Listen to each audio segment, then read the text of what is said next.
Welcome to a brand new deep dive. I am your host, and today I'm joined by our resident expert. We have a fascinating mission today. We really do. Thanks for having me. I'm excited to get into this one. So I want you, the listener, to just imagine something for a second. Imagine staring into a roaring fire, like a literal massive fire. Right. And you're living 3,000 years ago.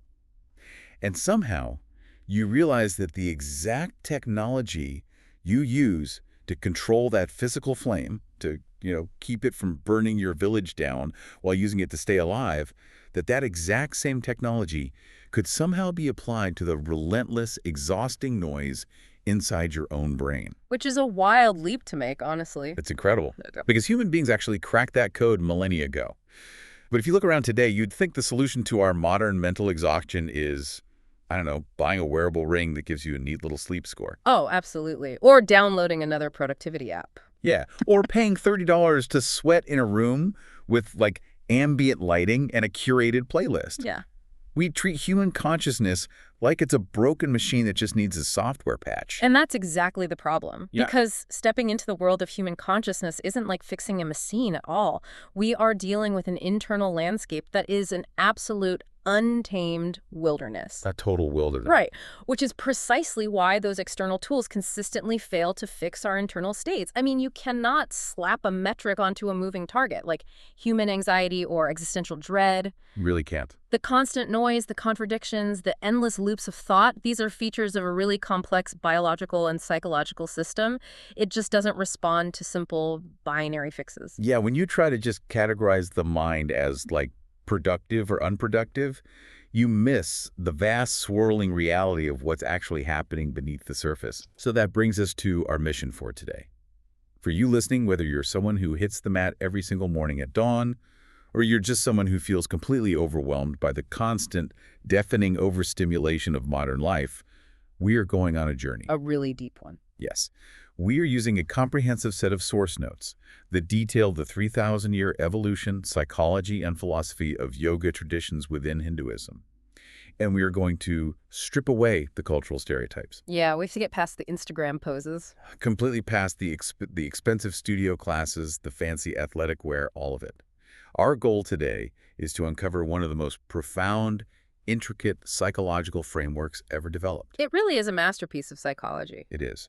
A framework designed specifically to answer one of humanity's most timeless, agonizing questions. Is there something deeper, something more stable than the constant fluctuation of our minds? And to even begin to answer that, we have to recognize that the framework we're discussing, the yoga traditions, is not an activity. It's not something you just do for an hour on a Tuesday to stretch your hamstrings. It is a comprehensive lens through which you experience reality. A whole paradigm shift. Exactly. It's a fundamental structural shift in how you relate to your own existence, your own thoughts, and your own suffering. If you just stop at the physical layer, which, let's be honest, is where most of the modern world stops, you are essentially looking at the outer paint job of a hyper-advanced spacecraft and assuming it's just a piece of modern art. Oh, wow. You miss the entire engine. I love that analogy. You miss the engine completely. So to understand how this engine was actually built, we have to rewind the clock. Let's do it. We're going back over 3,000 years to ancient India. And what makes this history so compelling, according to our sources, is the lack of a single definitive origin point. Right. There wasn't just one guy. Exactly. There was no solitary visionary who stood on a stage and just unveiled this mental operating system to the world. It wasn't invented in a vacuum. No, it emerged organically. Much like a massive river forming from countless smaller tributaries over centuries, we see the earliest cultural roots in the Vedic period. Which is roughly 1500 BCE, right? Around there, yeah, 1500 BCE or even earlier. Though the underlying impulse, that human seeking of inner stillness, likely predates written history entirely. But the civilization of ancient India during the Vedic period was highly structured around cosmic order. Okay, set the scene for us. What did that look like? Well, people believed that the universe required constant maintenance, and that maintenance was achieved through incredibly precise, elaborate external rituals. Right, so picture the sensory experience of that time for a second. You've got the ancient priests, the Brahmins, conducting these massive, intricate ceremonies. They are pouring clarified butter ghee into roaring fires. Real physical fires. Yes, physical fires on physical altars. And they're chanting hymns with absolute phonetic precision. The whole belief system was built on the idea that if you perform the external sacrifice perfectly, you appease the gods. And you maintain the balance of the universe. Exactly. You secure a favorable outcome for your community. So the focus was entirely outward. But then the monumental paradigm shift happens when that focus turns inward. Yes. This is the pivot. It really is. Over centuries, as we move into the era of texts known as the Upanishads, the thinkers of the time, the ancient rishis, or sages, they began to question the efficacy of purely external rituals. They started to wonder if there was something more. Right. They began to suspect that the ultimate truth of the universe wasn't something you could just negotiate with through a physical fire. They realized that the true altar, the true site of sacrifice and transformation, was actually internal. They internalized the ritual. Exactly. Instead of offering physical elements to an external fire, practitioners began to offer their own wandering thoughts, their own desires, and their own breath to the fire of human awareness. Okay, let's unpack this because it's brilliant. It's the cognitive equivalent of early humans harnessing literal fire to survive the freezing cold, but applied to the psyche. These sages were mapping a vast, uncharted inner wilderness to solve the problem of the relentless noise in their own heads, because they looked critically at the human condition and identified this universal pathology. And what did they find? They realized the mind is perpetually restless.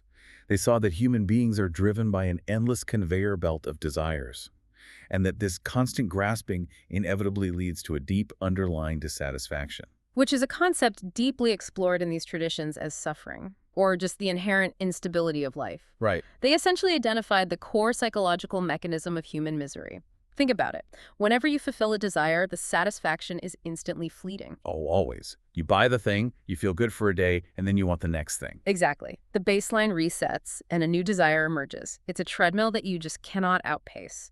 So by shifting the focus away from pleading with external deities through ceremony, they move the locus of control entirely to the individual. Which is so empowering. It's radically empowering. They propose that realizing your true nature through direct, internal, undeniable experience was the only permanent solution to this endless cycle of grasping and disappointment. And they weren't just theorizing in a laboratory. Right. They were actually exploring this. Right. They were explorers mapping the neurology of meditation through prolonged, intense self-observation. But to navigate an inner wilderness that terrifying, you need an incredibly accurate map. You do. And the map these ancient explorers drew requires you, the listener, to completely deconstruct everything you assume about your own identity. It challenges the very foundation of who you think you are when you wake up in the morning and look in the mirror. It really does.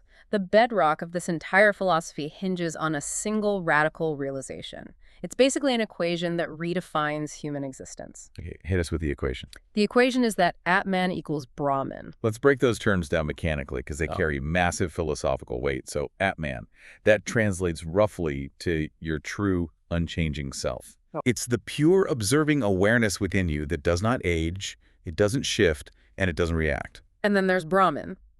Brahman is the ultimate reality. It is the infinite foundational consciousness that underpins the entire cosmos. It's the fabric of reality itself. And the tradition makes this staggering assertion that these two things, Atman and Brahman, are not merely related. No, they're not just similar. They're identical. Exactly. The awareness looking out through your eyes is the exact same consciousness that sustains the universe. That is just wow. But the friction arises because when a human being walks through their daily life, they obviously do not experience themselves as infinite consciousness. No, definitely not. They experience themselves as a highly specific, stressed out individual who is worried about like an awkward conversation they had yesterday and anxious about a deadline looming tomorrow. Right. We are very stuck in the mundane. Wow. And the philosophical framework addresses this massive discrepancy with a concept called avidya. Yes. Now, this is usually translated as ignorance, but that translation completely misses the psychological mechanism at play. Avidya is not a lack of data. It's not just being uneducated. No, not at all. It's not a failure of intellect. It is a profound systemic misidentification. It's the deeply ingrained delusion that you actually are your transient states. You believe you are your passing thoughts. You believe your fears, your social status, your physical body, the stories you tell yourself about your past. We get incredibly tangled up in this personal mythology. Think about how often a person walks around believing the sentence, I am an anxious person. Yeah, we say that all the time. But that framing makes anxiety the core structural pillar of their identity. So how do they dismantle that? To dismantle that misidentification, the tradition utilizes a profound linguistic and conceptual shift. It introduces terms like Maya, which represents the illusion of the material world. And just to clarify, that doesn't mean the physical world isn't there, right? Right. It's not saying the table in front of you doesn't exist. It means our perception of the world as fragmented and permanent is the illusion. Got it. And then it introduces moksha, which is ultimate liberation. Now, these aren't just vocabulary words to memorize. They are cognitive tools designed to rewire how you process stimuli. This is where the language shift comes in. Yes. When you train the mind through this philosophy, you no longer say, I am anxious. You say, anxiety is currently arising in the field of my awareness. The space that tiny linguistic shift creates is just staggering. Because by decoupling the emotion from your core identity, you create this microscopic gap between the external stimulus and your internal response. You stop being the chaotic weather system. Right. And you become the vast, unbothered sky watching the storm roll through. It fundamentally softens the harsh, critical internal narration of your life. And by identifying as the sky rather than the storm, you drastically reduce the neurological load on your system. Because you aren't fighting it anymore. Exactly. You aren't expending massive amounts of energy trying to fight the anxiety or suppress it, which, by the way, usually just amplifies it anyway. You simply observe it. But, and here's where it gets really interesting, but also a bit confronting. This level of detachment usually triggers a massive defensive response from the modern ego. Oh, absolutely. People push back hard on this. I mean, I can feel that defensive response myself. Yeah. Because if I am not my thoughts, and I am not my curated personal story, and I am not my specific ambitions or my quirky sense of humor, what is left, Right. if I detach from the memories of my childhood and the goals I have for my career, the very things that make me, aren't I just a void? It sounds like the goal is emotional flatlining, like the state of profound apathy where nothing matters and you just dissolved into nothingness. Wow. Why would anyone actively pursue the deletion of their own personality? This is such an important question. It's probably the most critical juncture in understanding the psychology of yoga. And to explain it, we need a much better metaphor than that cliche idea of peeling an onion until there's nothing left. Yeah, the onion metaphor always sounded kind of depressing to me. Exactly. We need to look at how this tradition maps the architecture of a human being. So think of your existence like a complex piece of technology. Okay, I'm tracking. First, you have the physical body, which is the hardware. It has limits, it requires energy, it degrades over time. Running on that hardware is the mind. So that's your thoughts, your emotions, your sensory inputs. Right. That is your operating system. And within that operating system, you have programs constantly running in the background. Precisely. And the most dominant background program is the ego, known in Sanskrit as ahamkara. Ahamkara. Yes. The literal translation is the I maker. Ahamkara is the mechanism that constantly generates the feeling of a separate, distinct self. It's the program screaming, I am this specific person, I need to protect my reputation, I need to acquire these resources. And it consumes an enormous amount of processing power. So much power. But beyond the hardware, beyond the operating system, and beyond the background programs, there is the witness, the Atman. The pure awareness that is simply looking at the screen. Okay, so the goal isn't to take a hammer to the hardware or delete the operating system. You aren't destroying your personality or your sense of humor. Not at all. You are just realizing that you are the user looking at the screen, not the chaotic software running on it. You can still experience the humor, you can still cherish the memories, you can still pursue goals, but you are no longer a hostage to them. Exactly. If the Ahamkara program crashes because someone insults you, your core identity isn't destroyed. You are liberated from that exhausting, endless cycle of trying to defend and inflate a fragile, fabricated sense of self. And that liberation is the definition of moksha. Yes. It is freedom from samsara, which is the cycle of rebirth and suffering, and freedom from the binds of karma. And karma in this context means the continuum of actions and reactions that chain you to future suffering. Right. You break the loop not by destroying the self, but by transcending it. But the ancient sages were incredibly pragmatic. They understood human neurodiversity long before modern science did. They looked at the population and realized that telling a highly intellectual, skeptical person to simply surrender their ego would fail miserably. Just as telling a hyperactive, physically driven person to sit perfectly still in a cave for 10 years would result in madness. Right. A one-size-fits-all approach to finding this witness state is biologically and psychologically impossible. Which is why yoga is not a monolith. It is an expansive family of traditions. It's a diverse methodology that evolved to accommodate the vast spectrum of human temperaments. It offers completely different mechanical pathways to reach the exact same state of realization. So let's examine this playlist of pathways, because it really proves how adaptable this framework is. It sounds less like a strict curriculum and more like a playlist. I like that, a playlist. Yeah. So first you have Raja Yoga. This is the path of rigorous mental discipline and deep meditation. Right, and it's heavily associated with the sage Patanjali, who compiled the Yoga Sutras around 200 BCE. Patanjali organized this path into 8 specific limbs. Which is where we get the 8 limbs of yoga. Exactly. It starts with basic ethical behavior, moves through physical postures and breath control, and culminates in profound states of meditative absorption. So Raja Yoga is really for the structured mind. Yes, it's a highly systematic, step-by-step unhooking of the consciousness from the material world. Okay. Parallel to that, you have Hatha Yoga. Now, this is the branch that was heavily exported and commodified in the West. Definitely. Hatha utilizes the physical body, the gross anatomy, as a tool to influence the subtle mind.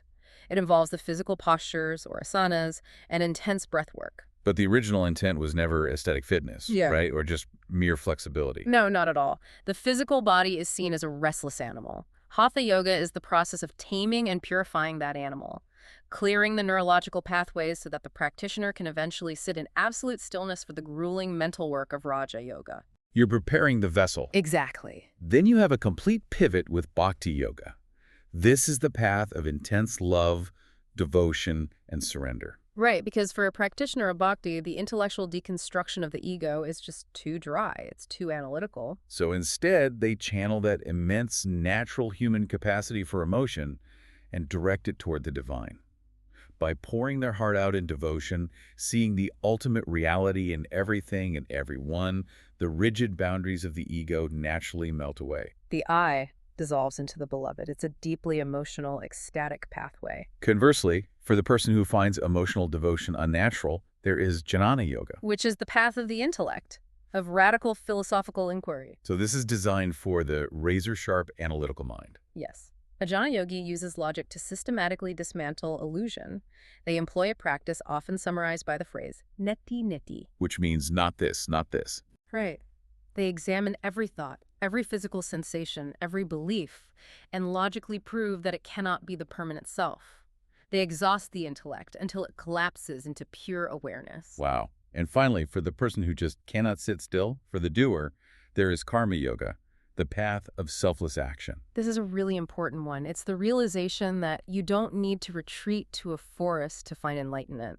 You can find it in the boardroom, in the kitchen, on the battlefield. Karma Yoga involves engaging entirely with the world, doing your duty flawlessly, serving others, but completely severing your emotional attachment to the outcome. You act because the action is necessary, not because you crave the reward or fear the failure. So this internal diversity is really yoga's superpower. It absolutely is. When you look at the broader landscape of ancient Indian philosophy, you see very rigid factions. You have pure ritualism, which insists only external sacrifices matter. You have pure Vedanta, which can become so deeply intellectual it kind of detaches from physical reality. You have Tantra, which leans heavily into the chaotic, energetic forces of the body and the world. And where does classical yoga fit into that? Classical yoga positions itself as a uniquely practical, absorptive methodology. It basically says, we do not care what your natural disposition is. We have a specific technology calibrated for your mind. That's amazing. And it means the tradition doesn't fear internal debate. It thrives on it. It absorbs massive philosophical contradictions. Like, there are ancient, intricate debates within yoga regarding dualism versus non-dualism. Yes, the Sankhya philosophy. Does the universe consist of two fundamentally separate things, pure consciousness and material nature? Or is absolutely everything, from the rock on the ground to the thought in your head, just a manifestation of one single unified consciousness? Furthermore, there's the endless debate over renunciation versus participation. Does achieving ultimate liberation require you to abandon your family, renounce your possessions, live as an ascetic? Right. Or can you achieve the exact same state of Moksha while participating in society, raising children, earning a living. And the genius of the yoga framework is that it validates both. It acknowledges that human being at age 20 might need the fiery participation of karma yoga, while that same human at age 70 might need the quiet withdrawal of raja yoga, It's all about matching the path to the person. which connects brilliantly to a modern psychological framework explored in our source notes. Specifically, the model of internal family systems or subpersonalities. Oh, this is a great connection. Modern psychology is finally catching up to the idea that a human being is not a single monolithic identity. We are a collection of different parts, different drives, traumatized fragments, protective mechanisms, all vying for control of the system. And to understand how ancient yoga predicted and interacted with these modern psychological subpersonalities, we have to examine what Patanjali diagnosed as the kleshas. The klesha. Yes. The kleshas are the root mental afflictions. They are the underlying neurological and psychological engines of human suffering. They are the reasons our subpersonalities act out destructively in the first place. Okay, so let's go through them. The root of all of them is the one we've already discussed, avidya. Right, the core misidentification, the ignorance of who we truly are. And from avidya, that births 4 other afflictions. So from the ignorance of who we truly are, we develop asmita. Which is the fragile, defensive ego. The eye maker again. Yes. And once the ego is formed, it immediately looks out at the world and develops raga. Raga. And that's what clinging. It's the desperate clinging to pleasure. It is the dopamine loop. It's the mechanism that says, if I just get this promotion, if I just eat this food, if I just buy this thing, I will finally be happy. But because the physical world is unstable, pleasure always fades. And when pleasure fades, or when we are threatened, we experience devesha. Devesha is intense aversion. It is the amygdala hijacking the brain to avoid pain, discomfort, or honestly anything that challenges the ego's narrative. And finally, underpinning all of this frantic grasping and avoiding is abhinavesha. Right. This is the deep-seated, often completely unconscious terror of death.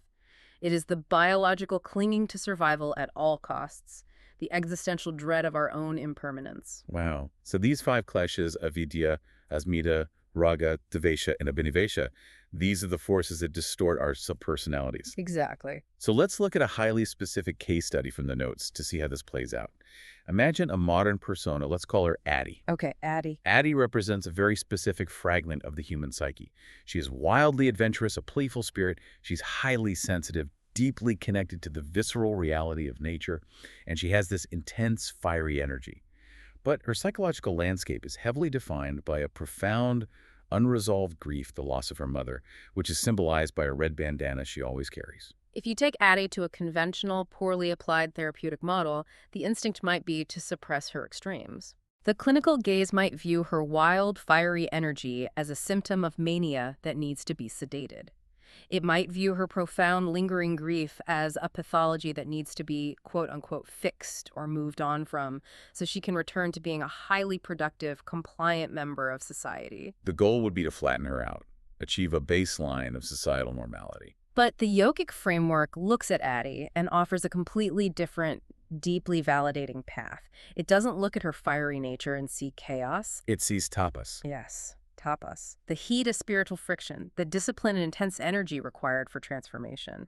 The fire doesn't need to be extinguished, it needs to be harnessed. And it looks at her grief, her deep pain over her mother, and it recognizes that trying to avoid this pain through the klesha of dasha, through aversion or numbing, will only cause the pain to mutate and destroy her from the inside. The tradition tells Addie that she must sit directly in the center of the grief. She must allow the raw emotion to burn through her system without attaching her ultimate identity to it. She can experience the absolute depth of human sorrow while maintaining the perspective of the witness. Exactly. And for someone like Addie, a sterile meditation hall might be useless. Nature itself, the chaotic, beautiful, brutal reality of the wilderness becomes her Raja Yoga. It becomes the mirror through which she observes her own mind. The notes use this brilliant analogy for how this works structurally. I love this. Imagine your consciousness is a car driving down a highway.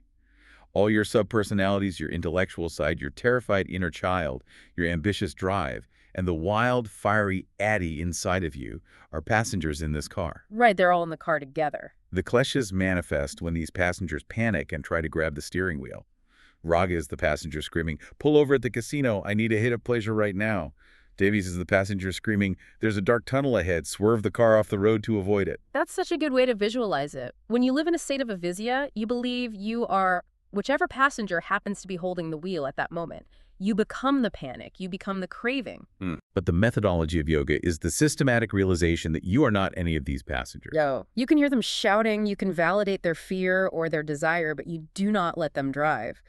Furthermore, as the practice deepens, you realize you are not even the designated driver. Right, you are the vast, silent awareness in which the entire car, the passengers, the highway, and the destination are all appearing. You are the space where the event occurs. And by actively cultivating specific virtues, the internal dynamic completely shifts. You cultivate equanimity, the ability to remain balanced in the face of extreme pleasure or extreme pain. You cultivate vairagya, which is profound non-attachment.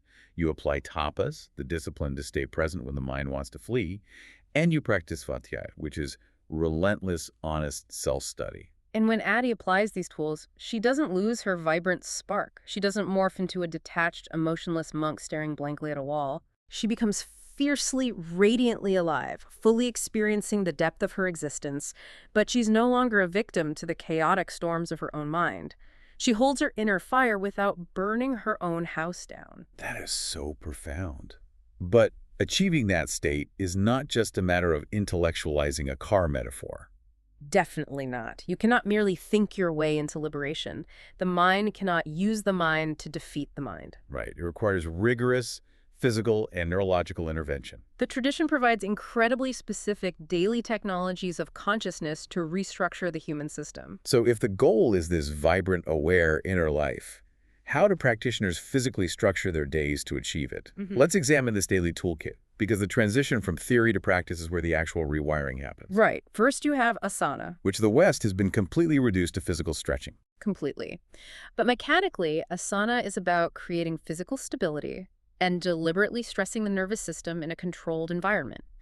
You place the body in a challenging posture, the mind panics, and you use your awareness to override the panic and enforce stillness. That override is largely achieved through the next tool, pranayama, the meticulous regulation of the breath. The ancient yogis mapped the intricate relationship between respiration and cognition long before modern neuroscience understood the autonomic nervous system. They realized that you cannot command a panicked mind to calm down. The cognitive layer is just too slow. But the breath is a manual override switch for the vagus nerve. By deliberately slowing and extending the exhale, you chemically force the body out of a sympathetic fight-or-flight state and into a parasympathetic rest and digest state. You alter the biology to alter the psychology. Exactly. And once the biology is stabilized, you can attempt dhyana, which is the actual state of meditation. Which isn't just closing your eyes and daydreaming. No, it is fiercely difficult. It is the practice of focusing the attention on a single point, perhaps the breath, or a concept, and every time the mind wanders into a thought of the past or future, you drag it back to the present moment. It is bicep curls for the prefrontal cortex. And to assist in tethering the mind, the tradition employs mantra chanting. Again, not a musical performance. Right. The repetition of specific sounds, like the foundational syllable Om, is a technology of vibration. Om is considered the primordial sound of the universe. When chanted correctly, it creates a physical resonance in the chest and the skull. This physical vibration gives the frantic, grasping mind something tangible to hold on to, acting as an anchor in the turbulent sea of thoughts. Beyond the immediate practices on the mat, the tradition prescribes an entire architecture for daily living. This is known as a sattvic lifestyle. Okay, I have to ask, if this is all about achieving a state of ultimate inner stillness, why is there such a focus on the physical body, like breath control and eating clean sattvic foods? Well, what's fascinating here is the profound, inescapable link between physical input and mental output. A sattvic existence is optimized for clarity and lightness. It dictates consuming clean, easily digestible, non-stimulating foods. Primarily fresh fruits, grains, and vegetables. Right. It means avoiding heavy, lethargic foods or hyperstimulating substances that agitate the nervous system. The ancients understood the gut-brain axis. They knew that a chaotic, heavy diet produces a heavy, chaotic mind. You tune the body to tune the mind. Makes total sense. And navigating this total lifestyle overhaul usually requires a guide, which introduces the role of the guru. But there is a massive cultural misunderstanding here. Oh, huge. A true guru in the yogic tradition is not an authoritarian cult leader demanding blind obedience or worship. Mhm. A genuine guru operates as a flawless mirror. Their sole function is to point the student relentlessly back toward the student's own internal experience. Exactly. The moment a teacher points the student toward the teacher's own ego, the tradition considers them corrupt. A true guru helps you burn away your illusions, not adopt theirs. And to reinforce this grueling inward journey, the culture is embedded with incredibly rich symbolic narratives, like the Bhagavad Gita, one of the most vital texts. The entire dialogue takes place on a literal battlefield. Right, the warrior prince, Arjuna, is paralyzed by the horror and complexity of his duty. He drops his weapons, he's suffering a massive existential breakdown. And his charioteer, who is the manifestation of the divine, doesn't tell him to meditate his problems away. No, he teaches him the mechanics of karma yoga, how to stand up, engage in the horrifying reality of the world, and fight for cosmic order without letting his ego attach to the victory or the defeat. The symbolism permeates everything. You have the deity Shiva, who is often depicted meditating in absolute immovable stillness while the universe violently creates and destroys itself around him. He represents the Atman, the untouched witness amidst the chaos of Maya. You have the lotus flower, perhaps the most perfect botanical metaphor for the human condition. The lotus roots itself in the dark, suffocating, decaying mud at the bottom of a pond. Yet it grows upward through the murky water to blossom on the surface, its petals completely unblemished by the filth it emerged from. It symbolizes pure consciousness arising from the muck of the material world. And, of course, the recurring symbol of fire, Agni, which does not selectively burn. It purifies everything it touches, just as the fire of awareness burns away the kleshas. So when you synthesize all these elements, you can envision what an ordinary day looks like for a dedicated practitioner. They wake up in the dark before the external world begins its daily assault on the senses. They sit. They utilize the breath to calm the animal of the body. They watch the messy thoughts settle, like silt settling to the bottom of a glass until the water becomes clear. And then the true practice begins. They stand up and they attempt to carry that pristine clarity into the mundane world. They attempt to make washing the dishes, sitting in gridlock traffic, or dealing with an angry coworker an extension of that sacred presence. The mat is simply the laboratory. The actual experiment is the remaining 23 hours of the day. Exactly. And this creates an intense, often agonizing friction point. The practice constantly pulls the practitioner's awareness inward, demanding profound detachment and observation. Yet the practitioner inhabits a physical body that must navigate a highly complex, demanding, and often unjust external society. This friction brings us to the sociological and political reality of yoga. Human beings are deeply tribal, right? We love to construct us versus them boundaries. We build walls based on nationality, religion, political affiliation. But when you look closely at the yogic framework, its boundaries are entirely internal. The dividing line isn't between a Hindu and a non-Hindu, or someone who can do a handstand and someone who can't. The only relevant division in this philosophy is the spectrum of awareness. The boundary is between being awake and being asleep.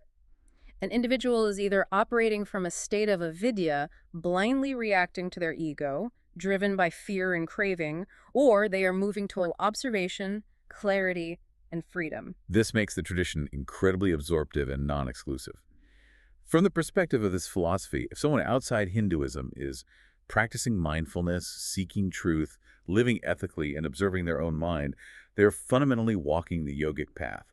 The vocabulary they use to describe it is irrelevant. Historically, because of this intense laser focus on the internal landscape, yoga was largely apolitical. The original heavyweights of this tradition were forest hermits, ascetics, and wandering monks who literally abandoned the economic and political structures of their time. They walked away from the cities to pursue moksha in isolation. They weren't drafting legislation or leading armies. Right. They did not dictate laws, but they subtly and profoundly shaped the moral atmosphere of the entire subcontinent over millennia. Through broad moral values. Yes. The internal practices required strict adherence to ethical foundations. The most vital of these are ahimsa, which is absolute, uncompromising nonviolence in thought, word, and deed, and satya, which is a commitment to ultimate truthfulness. These weren't political stances. No, they were prerequisites for calming the mind. You cannot achieve profound internal stillness if your mind is agitated by the guilt of violent or deceptive actions. Over centuries, these internal prerequisites bled outward, shaping the cultural values of millions of people. But of course, there are modern twists. The collision of this ancient internal asceticism with the modern hyper-capitalist world has created bizarre distortions. It really has. Yoga has been weaponized and commodified. During the Indian independence movement, it was utilized as a powerful political tool, a symbol of indigenous strength and cultural unity against British colonial rule. And today, we see it fully absorbed by the global wellness industry.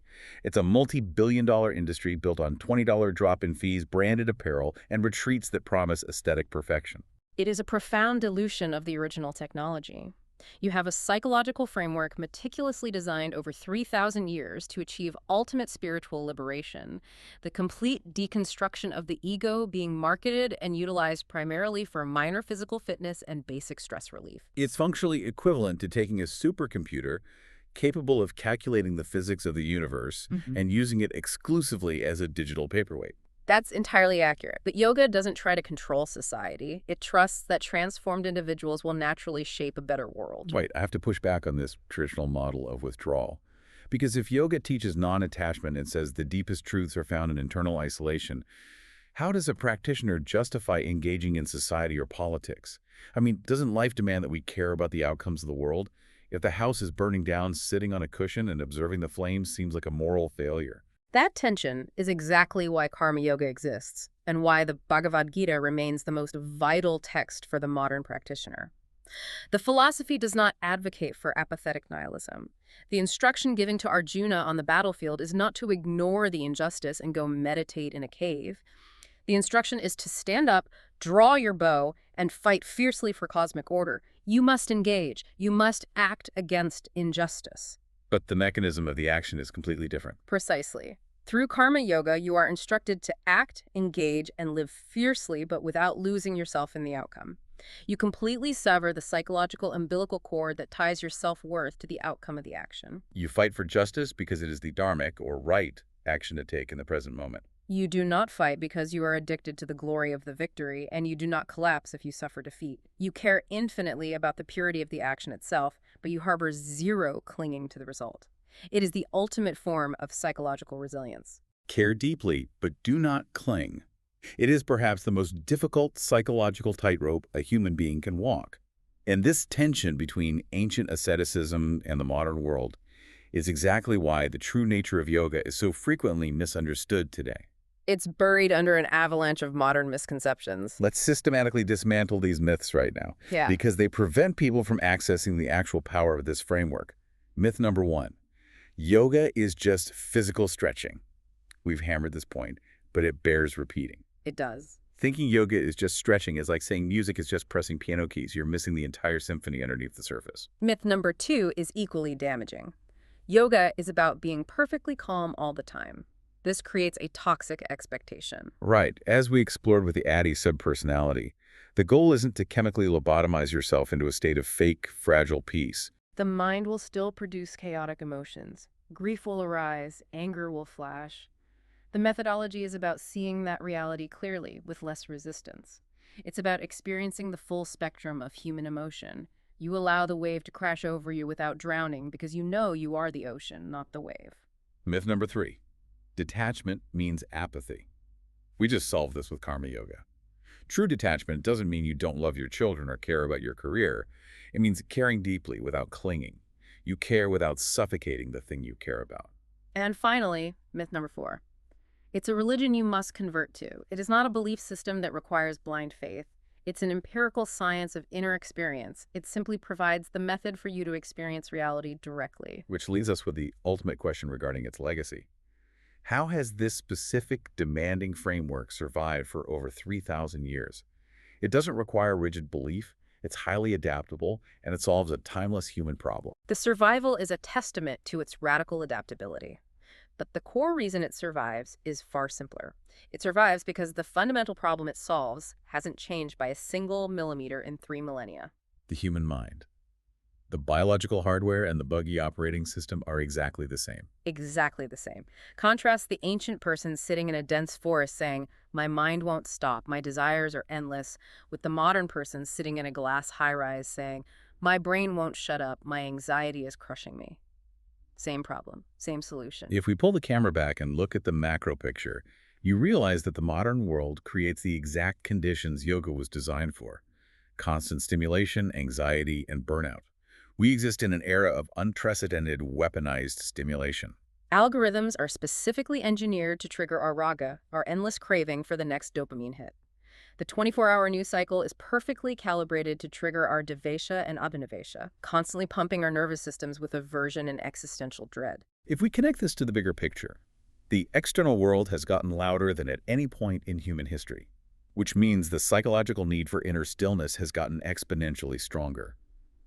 Yoga has become a quiet anchor in a very loud ocean. It looks at our exhausted, overstimulated minds and says, step back, stop fighting the software, observe it. Let's recap this journey. We have traveled an immense distance today. From the ancient Vedic fires to modern chaotic cities, we've seen that yoga isn't a mandate to fix yourself or escape your life. It's an invitation to unlearn your false identities and recognize the awareness that is already whole inside you. But you can't think your way into yoga, you have to taste it. Today, try sitting in absolute, uncompromising silence for just 5 minutes. Watch your mind, feel your breath. Or try doing one kind thing without caring at all about the result. Observe the immense quiet space that discipline creates within you. We're going to leave you with one final thought to mull over. The ancient story of the churning of the ocean tells us that when the gods sought ultimate truth, the poison of the mind rose before the nectar of immortality. You must face the poison before you can hold the nectar. As you look at our modern world churning faster than ever with anxiety, distraction, and noise, consider this. What if our current state of global overstimulation isn't a sign that we are broken, but simply the poison phase of the churning? What if the only way to the nectar isn't to escape the chaos, to sit right in the middle of it as the witness?